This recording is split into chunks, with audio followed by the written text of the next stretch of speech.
Para dar inicio a esta conferencia de prensa, dejaremos en el uso de la palabra, por favor, al doctor Carlos Ursúa Macías, secretario de Hacienda y Crédito Público del Gobierno Federal. Si es tan gentil, por favor, señor. Bueno, para ayudarlos en su trabajo, señores y señoras reporteras, van a recibir 13 páginas y allí en ellas va a haber tres partes o dos partes en realidad. Una es una donde hay unas balas, alrededor de unos 8 balas que yo voy a leer enseguida, voy a tratar de explicar. Y después van a ver un texto, no, son más, 10 balas en las primeras 3 páginas. Y luego van a ver un texto que es un resumen de los criterios. Quizás ustedes sepan que el paquete económico no solamente comprende el presupuesto, sino también el documento que se llama Criterios Generales de Política Económica, que es la que sienta las bases, la que les transmite a ustedes los estimados que nosotros pensamos que van a ocurrir de variables macroeconómicas claves, de tal forma que se tomen en cuenta para el presupuesto. Y luego hay una segunda parte, la Ley de Ingresos de la Federación, que como ustedes saben, tiene que ser aprobada en las dos cámaras, no solamente la Cámara de Diputados, sino también la de Senadores. Y finalmente, el proyecto de presupuesto de egresos de la Federación, la cual solamente es aprobada aquí en la Cámara de Diputados, porque es en principio la Cámara del Pueblo.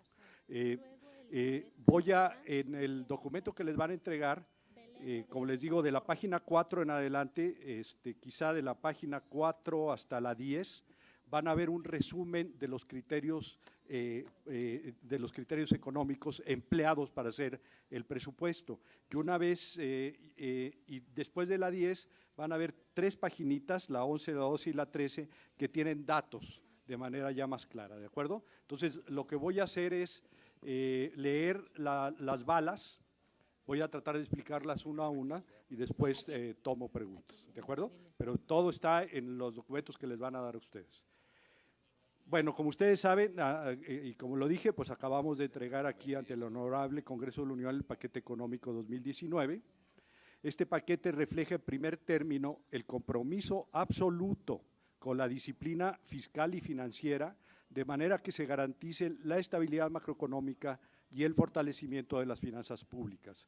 En este sentido, una muestra de ello, se propone un superávit primario de 1% del PIB para 2019.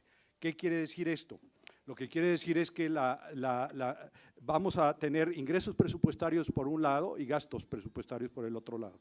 En estos gastos hay una parte que se le llama no programable, es decir, que uno no puede tocar casi, que comprende esencialmente 2 asuntos. El costo financiero, es decir, lo que tenemos que pagar o estimamos que vamos a pagar en intereses, amortizaciones, etcétera, de nuestra deuda, de la deuda del gobierno federal, y por otro lado está esencialmente las participaciones y las aportaciones que se da a los estados. Estas participaciones y aportaciones no se pueden tocar tampoco, porque la Ley de Coordinación Fiscal dice, tú dime cuánto vas a recibir, de ahí calcula cuál es la recaudación federal que puedes participar, y una vez hecho esto hay fórmulas muy detalladas acerca de cuánto van a recibir cada uno de los estados y cada uno de los municipios, ¿de acuerdo? Eso tampoco se puede tocar. En el caso del costo financiero, que está, como dije, en el gasto no programable. El gasto programable es lo normal, lo que ustedes podrían pensar. El gasto del costo financiero, si yo quito ese costo financiero, si es una cierta cantidad, lo quito de mis ingresos, pues entonces voy a tener en el balance que yo tengo de mis ingresos y de egresos, una diferencia. Lo que cuando se habla de que va a haber un superávit primario del 1% del PIB, lo que queremos decir es que una vez que quito de los gastos el costo financiero, los ingresos van a ser mayores a los gastos que quedan en una razón de alrededor de 1% del PIB. Esto es bastante alto. En este año estimamos que se va a llegar a 0.8% del PIB. Como ustedes saben, ha habido un ajuste importante en el gobierno en los últimos 2 años a partir de una situación muy preocupante de un crecimiento de deuda muy amplio, muy rápido, que se dio sobre todo de 2012 al 2016. Fue muy preocupante y entonces el gobierno saliente pues se tuvo que amarrar porque se estaba disparando totalmente y se estaba descontrolando la economía. Se amarraron, creemos nosotros que no de la manera correcta, pero sí se amarraron, y por eso es que este año, en 2018, vamos a acabar con un 0.8% del PIB, ¿de acuerdo? Entonces, cuando nosotros decimos en esa primera bala 1% del PIB para 2019, eso es lo que queremos decir, ¿de acuerdo? El siguiente punto es que hay una observación escrupulosa del principio de austeridad, base de la reorientación del gasto hacia programas con un alto impacto en el bienestar de los mexicanos, ya sea la infraestructura para el desarrollo de largo plazo. ¿Qué queremos decir con ello? Creemos nosotros que tenemos que redireccionar todo el gasto posible a dos asuntos: capital humano e infraestructura pública. Si no tenemos un capital humano de primera y si no tenemos infraestructura pública de primera, no vamos a poder crecer de manera robusta en el largo plazo. La prudencia, la transparencia, la responsabilidad y la objetividad son las premisas bajo las que se construyó el paquete económico. Quisiera aquí decir algo respecto al asunto de los salarios. Mucha gente me pregunta, ¿qué va a pasar con este asunto que está ahorita considerándose en la Suprema Corte respecto a la validez o no de la ley de remuneraciones? Eso al Poder Ejecutivo, pues para el Poder Ejecutivo es irrelevante, porque nosotros vamos a tener un tabulador. En ese tabulador se van a fijar los sueldos y nosotros en el Poder Ejecutivo, pues vamos a decir, el presidente de la República gana tanto, los secretarios ganan tanto, los subsecretarios ganan tanto, etcétera. Entonces eso no es problema para nosotros. Sí es un problema para el país y es un problema especialmente para el Poder Legislativo, porque ellos al final del día son los que tienen la última palabra en términos del presupuesto. Ellos van a tener que considerar si tiene o no sustancia esta postura que ha tomado el Poder Judicial, bueno, no el Poder Judicial, la Suprema Corte respecto a las remuneraciones, pero es algo que a nosotros como Poder Ejecutivo realmente no nos compete, ¿de acuerdo? Otro asunto que sí vale la pena decir ahorita hablando de salarios, es que la gente piensa incorrectamente que esta reducción de sueldos, de salarios, se va a dar en todo el espectro salarial. Eso no es verdad. Lo que se va a hacer es básicamente reducir los sueldos del presidente, los secretarios, los subsecretarios, los titulares de unidad, los directores generales y algunas veces los directores generales adjuntos. Nada más. Todos los demás o van a permanecer intocados o van a ver incrementado en una mayor proporción sus sueldos. ¿Qué quiero decir con esto? Todos los funcionarios públicos que ganen menos de 10,000 pesos al mes netos van a recibir no solamente el incremento debido a la inflación, pero también van a recibir un 3% extra. Entre los de 10,000 y 15,000 va a ser un incremento de 2% extra y entre los de 15,000 y 20,000 un 1% extra. Por tanto, este ajuste salarial básicamente le afecta, digamos, a los directores generales adjuntos hacia arriba, no hacia abajo. Eso es muy importante subrayarlo. Y ahora ustedes pueden decir, bueno, pues entonces pues no vas a ahorrar nada de eso. Este asunto de los salarios es un asunto de justicia social, no es un asunto financiero. Lo que vamos a ahorrar en los salarios de arriba, lo vamos a gastar en los salarios de abajo, los extras. Entonces, esto no es un asunto de cómo empatar mejor el balance presupuestario. Bueno, la siguiente bala dice, se preserva en lo fundamental el marco tributario. No se proponen aumentos en las tasas de los impuestos existentes, esta ha sido siempre una promesa del presidente de la República, ni la creación de impuestos nuevos. Los ingresos presupuestarios o presupuestales, ahí depende de cómo les guste decirlo, totales para 2016 se estiman todos son estimados, 5,274.4 miles de millones de pesos. Es decir, alrededor de 5.5 billones de pesos, 5.5 millones de pesos para 2019. de los cuales 1.045 miles de millones de pesos, es decir, 1.045 billones, corresponden a ingresos petroleros, y eso da un total de 19.8% de todo el monto, del monto amplio, que ahora es muy poco. Estábamos acostumbrados nosotros a lo largo de los años en la bonanza petrolera, pues de que fuera inclusive mayor del 50%, Ahora ya estamos hablando de que no llega ni siquiera al 20%. 3.287.6 miles de millones de pesos, es decir, 3.28 billones de pesos, que es el 62.3% del total, a ingresos tributarios. 120.3 miles de millones de pesos a ingresos no tributarios. Los ingresos no tributarios son del tipo derechos, aprovechamientos, etcétera. Y finalmente 822.5 miles de millones de pesos a ingresos de organismos y empresas.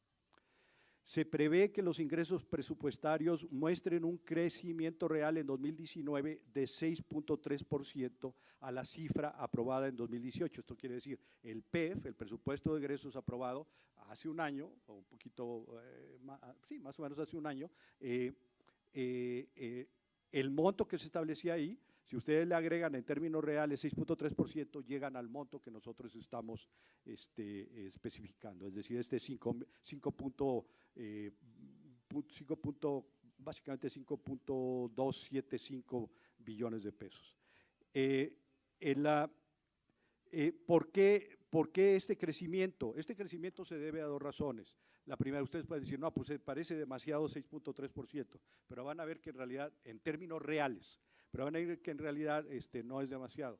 Lo que sucede es que en este cambio de sexenio nosotros tenemos una ventaja. Nosotros podemos entregar hoy, 15 de diciembre, el paquete. Entonces tenemos datos de todos los ingresos que ha tenido el gobierno hasta básicamente el mes anterior, hasta el cierre de noviembre. Al tener más datos, podemos estimar mejor los resultados. Eso explica al revés, cuando uno hace el presupuesto normalmente en un año normal, que generalmente ellos no tienen datos hasta quizá julio o agosto a lo sumo. Y esto hace que los estimados sean malos.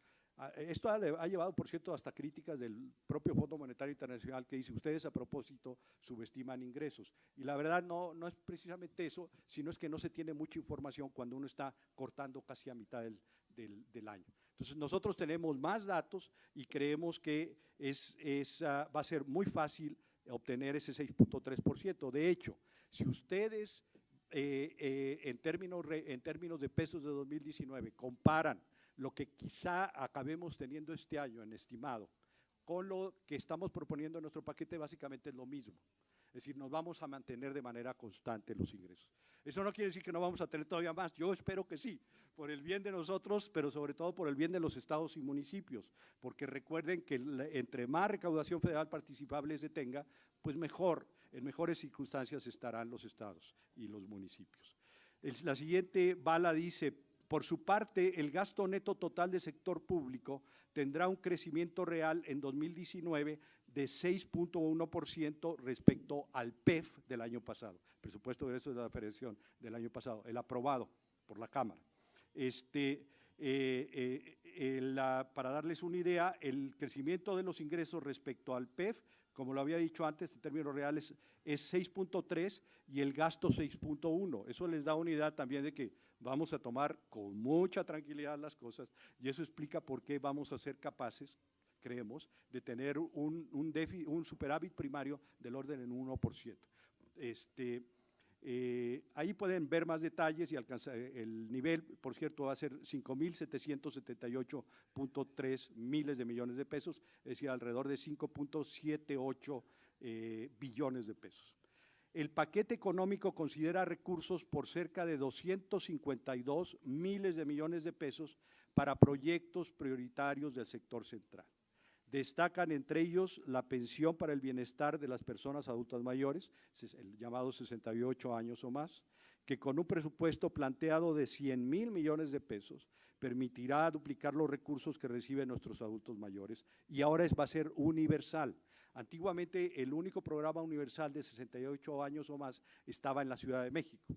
Ahora ese programa va a ser a nivel nacional para todos. En el gobierno federal tenía uno, el anterior, pero topaba para ciertos ingresos mínimos, 1,000 y tantos pesos, cualquiera que tuviera más de 1,000 y tantos pesos por pensiones o por alguna razón, no podía acceder a la pensión. Y es tan triste la situación de nuestros adultos mayores, que a mí siempre me gusta decir que aun cuando estaba topado muy bajo, alrededor de 60% de todos los adultos mayores en todo México podían tener acceso al programa. Entonces, con eso pueden ustedes darse una idea de la magnitud del problema de pobreza que hay entre los adultos mayores en México. Otro programa muy importante para nosotros es Jóvenes Construyendo el Futuro, para el que se proponen 44,300 millones de pesos para un universo de 2,6 millones de jóvenes. Y hay otros diversos proyectos de infraestructura ferroviaria, carretera y aeroportuaria por un monto de 30,4 miles de millones de pesos. En la página 3 que ustedes van a recibir aparece un cuadro donde hay varios proyectos prioritarios del sector central, del gobierno central, quitando Pemex y CFE. El primero que aparece allí es el Tren Maya. Ahí inicialmente estamos pidiendo en el proyecto de presupuesto de egresos que ustedes nos hagan el favor, ustedes los diputados, no los reporteros, los diputados, porque aquí también hay diputados, nos hagan el favor de aprobar 6,000 millones de pesos para el corredor transísmico, el que está en el Istmo, 900 millones de pesos. Recuerden que en realidad en el Istmo hay un ferrocarril, hay unas vías construidas desde hace mucho tiempo. Lo que sucede es que se tienen que modernizar y se tienen que ampliar para que puedan tener trenes de alta velocidad. Caminos rurales, 2,500 millones de pesos. Modernización y rehabilitación de la infraestructura aeroportuaria y de conectividad, 18,000 millones de pesos. El programa Internet para Todos, 600 millones de pesos. El programa para las colonias marginadas, 8,000 millones de pesos. El plan de reconstrucción, recuerden que pues, desgraciadamente sigue el problema y ya a ellos se ha sumado el problema Nayarit, tiene 8,000 millones de pesos. Sembrando Vida, el programa de 1 millón de hectáreas que va a empezar a tomar pie en este año, 15,000 millones de pesos. La pensión para el bienestar de las personas con discapacidad permanente, 7,000 millones de pesos. Los adultos mayores, ya habíamos hablado, 100,000 millones de pesos, y otros más. Ahí los pueden, quizás Jóvenes Construyendo el Futuro, 44,000, como había dicho, 300 millones de pesos. Crédito Ganadero a la Palabra, 4,000 millones de pesos. Fertilizantes, 1,000 millones de pesos. Precios de garantía, productos alimentarios básicos, 6,000 millones de pesos. Producción para el bienestar, 9,000 millones de pesos. Y apoyo a pymes, 3,000 millones de pesos. Las transferencias federales a los estados, es decir, las aportaciones, participaciones y otros conceptos que se le transfieren a los estados por ley, alcanzarán un monto de aproximadamente 1,9 billones de pesos, que es una cantidad pues, muy grande. En particular, y esto siempre cuando me he estado reuniendo con los gobernadores, que luego tienen el presupuesto a fin de año muy complicado, ¿no? Luego no pueden cerrar. Yo siempre los aliento diciendo que el año que entra va a haber un incremento real de 8,4% con respecto a lo aprobado en 2018.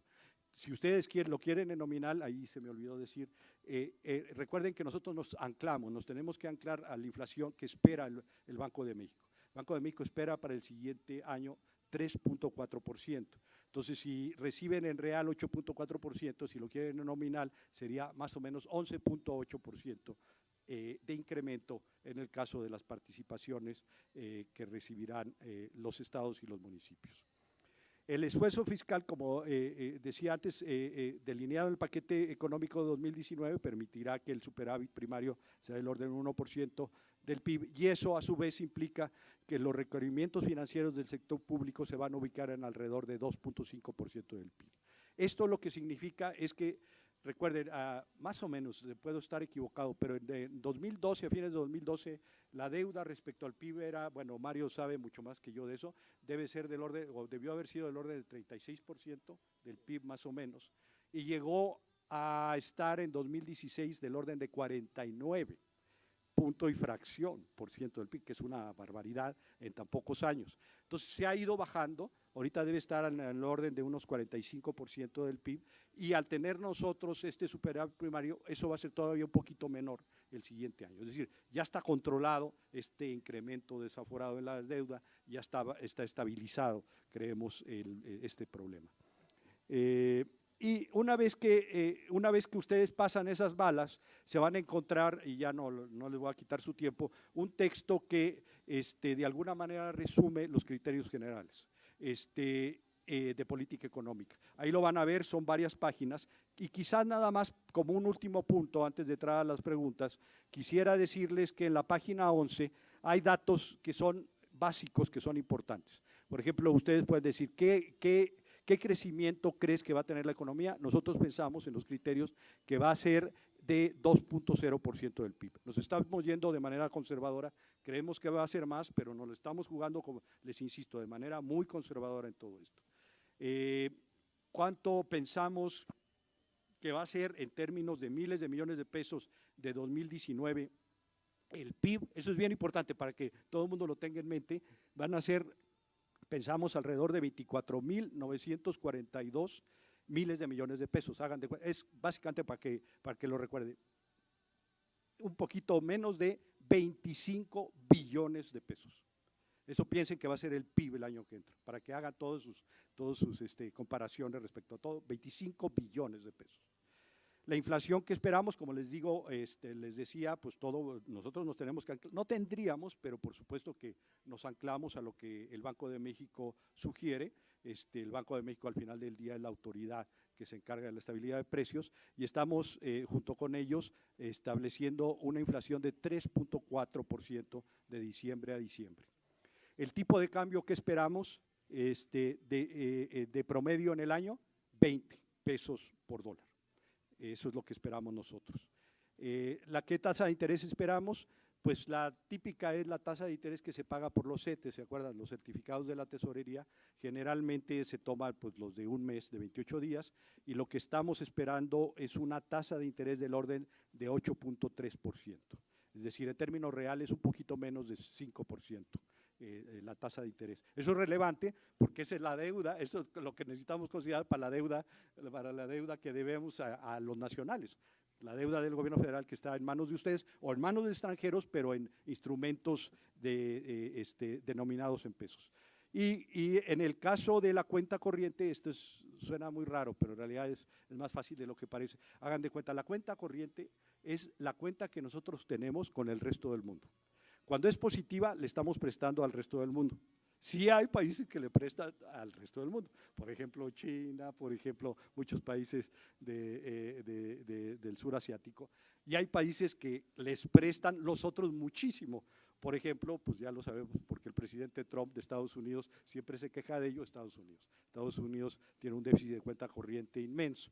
Nosotros, va a haber un déficit, pero es muy manejable. Estamos esperando en términos de millones de dólares un déficit del orden de 27,000 millones de dólares. Eso es 2.2% del PIB, que es algo muy razonable. De hecho, cualquier cifra en déficit de cuenta corriente o déficit público menor de 3%, a todo el mundo le deja tranquilo. Nosotros estimamos 2.2%. Eso no quiere decir que no queramos que sea menos el déficit, esperemos que sí.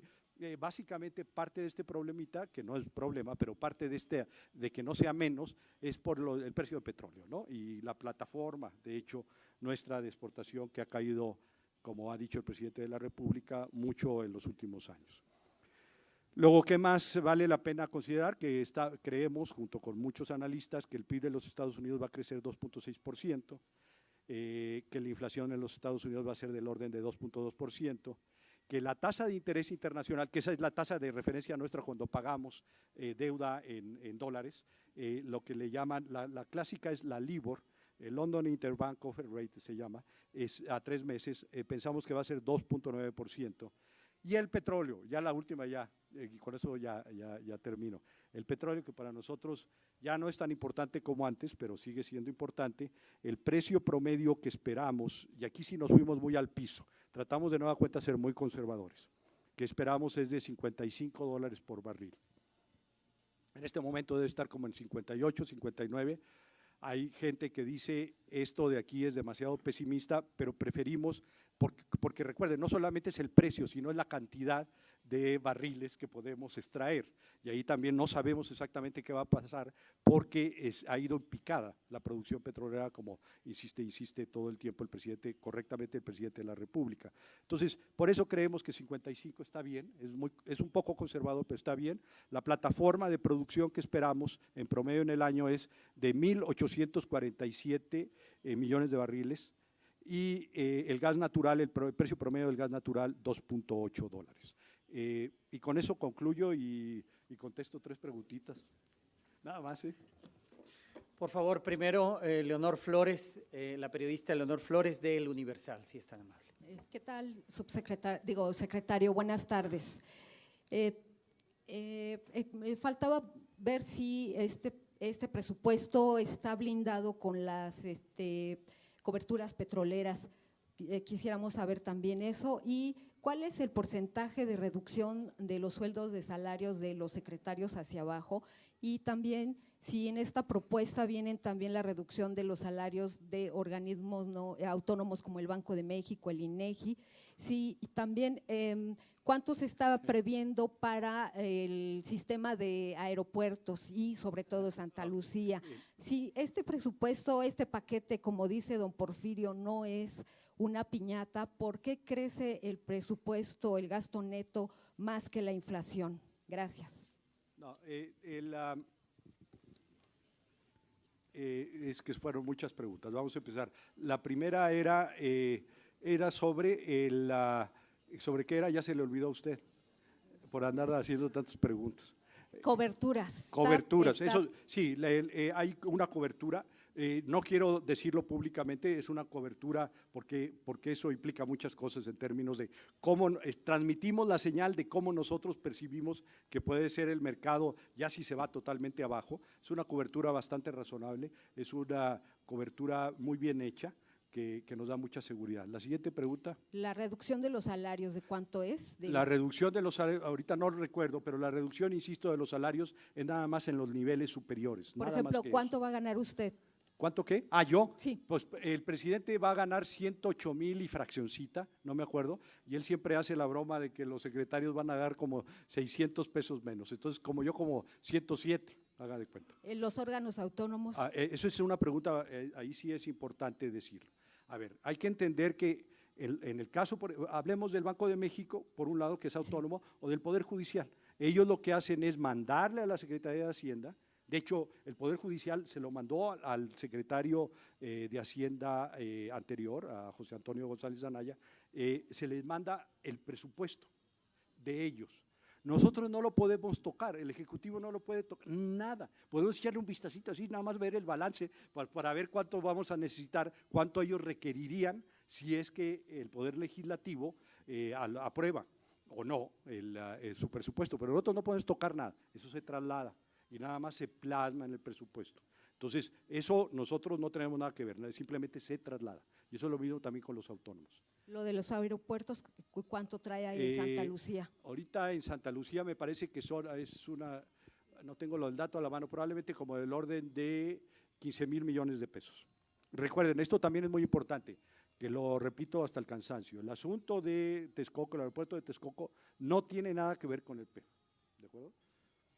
Es decir, se va a resolver con los fondos que están adentro. ¿Alguna otra pregunta? Elizabeth Albarrán, por favor, del periódico El Economista. Buenas tardes. Yo quisiera saber si este superávit primario está contemplando si el próximo año el gobierno recibirá remanentes de operación del Banco de México. Hay muchas dudas sobre esta meta de 1%, porque parece que es muy ambiciosa, tomando en cuenta que el gobierno pasado lo logró gracias en gran medida al remanente de operación. Y también quisiera preguntar, el gasto en inversión, ¿cuánto va a ser y cuánto incrementa respecto de lo que se aprobó? De la vez pasada. De lo que se aprobó. Ahorita no lo traigo aquí eso, ahorita lo busco, que probablemente está ahí. Pero el primer punto es, que es un punto interesante, es Cuando hay variaciones en el tipo de cambio, el valor, digamos, de los saldos que tiene el Banco de México en las reservas internacionales, iba a decir sus reservas, pues, son de todos. Lo que sucede es que el Banco de México es el único que puede disponer de ellas. Cuando en esta evaluación, esto dio pie en algunos momentos, cuando hubo una devaluación fuerte, a que el Banco de México pudiera transferir un monto importante de dinero a la Secretaría de Hacienda, y eso en efecto ayudó mucho en el caso de 2017. Esto, sin embargo, ya no fue el caso en 2018. El superávit primario del gobierno saliente, y bueno, en nosotros un mes, va a ser del orden, como dije, del 0.8%, y eso es sin lo del Banco de México. Lo de la inversión, déjenme ver si lo traigo aquí a la mano. Déjenme ver rápido. Es que no lo traigo desglosado totalmente, no lo traigo aquí, pero estoy seguro, a ver, no lo traigo, no lo recuerdo, la verdad, respecto al año pasado, pero es significativamente mayor. Y solo por último, ¿hay una reducción en los ingresos por la reducción del IVA y del ISR en la frontera? ¿Esto no afectó a los ingresos que registra el gobierno en la parte tributaria? Esa es una pregunta que sobre todo lo hacen los gobernadores, porque dicen, no, oye, no, la recaudación federal participal se me va a caer. La verdad no es tanto. Nosotros estimamos una cantidad bastante más modesta de lo que la gente piensa. Hay gente que dice van a ser 100,000 millones de pesos, van a ser 150,000 millones de pesos, hay gente que dice que 80,000 millones de pesos. Nosotros estimamos que va a ser del orden de 40,000 millones de pesos, y eso lo sustraemos, en el caso de la ley de ingresos, lo restamos, digamos, del monto total. Por supuesto que se tiene que contemplar, no es una gran cosa, y usted puede decir, oiga, no, pero si hay muchas empresas en la frontera. Bueno, lo que sucede es que para poder tener el beneficio económico en lugar de pagar 30%, pagar 20%, se requiere una serie de requisitos importantes. Por ejemplo, Pemex, que es por mucho quien genera más ISR en la frontera, pues no va a tener la reducción, porque Pemex no genera esos ingresos allá, los genera, digamos, en el sur. Entonces, cualquier empresa cuyo ingreso realmente no esté localizado en ese lugar específico, en esos municipios de la frontera, pues no puede definitivamente acudir al beneficio. Y aparte, para tener el beneficio, pues las empresas deben estar al corriente de sus impuestos anteriores. Y no se crean, de vez en vez hay muchas empresas que no los tienen, y por tanto, pues a lo mejor inclusive van a preferir no acudir al beneficio económico. Ese beneficio económico se da ex post, es decir, usted como empresa va a tener que pagar el 30%. Y después buscar el beneficio económico. Finalmente, por favor, la periodista Belén Rodríguez del diario Reforma. Por favor, Belén Rodríguez. Buenas tardes. Primero, me gustaría saber si efectivamente con estos ajustes que se hicieron al presupuesto se logró el ahorro de 500,000 millones de pesos que se había anunciado, y que además sería resultado de medidas contra la corrupción. Y también me gustaría saber cuántas plazas están previendo que se reduzcan en la administración pública, considerando también que se va a quitar todo el esquema de delegados, si hay una reducción importante en el número de plazas. Bueno, en el primer caso, sí, en efecto, siempre hemos dicho y seguimos insistiendo que, recuerden, ¿de cuánto dijimos que iba a ser el gasto? 5.275 billones de pesos. Entonces, cuando estamos hablando de 500,000 millones de pesos, estamos hablando de alrededor de 0.8% del PIB, que en realidad no es tanto, y es bastante manejable. Eso está plasmado en el presupuesto. ¿Cómo? Porque a las entidades, a las dependencias, ya no les dimos tanto dinero para gasto en combustibles, para gasto en medicinas, para gasto en equipo médico. ¿Sí me explico? Lo bajamos. Y lo bajamos no por irresponsables, no pensamos que no lo puedan comprar, sino que ahora lo van a comprar de manera limpia y sobre todo de manera consolidada, y eso va a hacer que los precios unitarios sean significativamente menores. ¿De acuerdo? ¿Y cuál era la otra, perdón?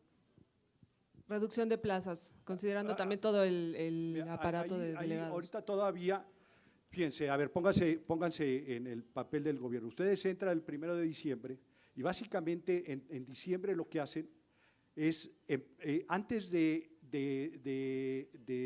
compactar estructuras, lo que hacen es congelar plazas, ¿no? Lo que hacen es primero decir, a ver, vamos a ver, si yo tengo una plaza disponible, no la voy a llenar y voy a empezar a ver qué es lo que necesito para cada uno de las funciones que necesito en esta dependencia en particular hacer. Y entonces una vez que se tiene eso, que se decide, entonces en enero se presenta la plantilla que uno requiere como dependencia, ya ajustada por los sueldos nuevos, ¿no? Entonces eso todavía no lo puedo decir, pero en el caso notable que usted cita de las delegaciones, es bien interesante ver los organizábanas que había ustedes saben que hasta nosotros, hasta el siguiente año, todas las secretarías, casi todas las secretarías federales tenían delegados, supongo que saben eso. Y de hecho, en cada estado hay gobernadores que me dicen, no, pues yo tengo como 60 delegados, no, pues yo tengo como 65, no, pues yo tengo 58, pero menos de 55 nunca he escuchado que no haya. Y no es una sola persona, muchas veces, por cierto, esos puestos eran políticos antes que de otra índole, sino es toda una estructura. Esto es una estructura donde hay direcciones abajo de ellos y luego subdirecciones, etcétera, etcétera, en cada estado. Por ejemplo, en Sedesol, antigua Sedesol, había una delegación en particular para Prospera, para el programa Prospera, y otra más para todos los demás programas de Sedesol. Entonces ya se han de imaginar ustedes la estructura tan grande que había, y esa es una de las razones que el presidente siempre ha aducido, para tener una sola delegación y dispersar los recursos de manera directa. Muchas gracias.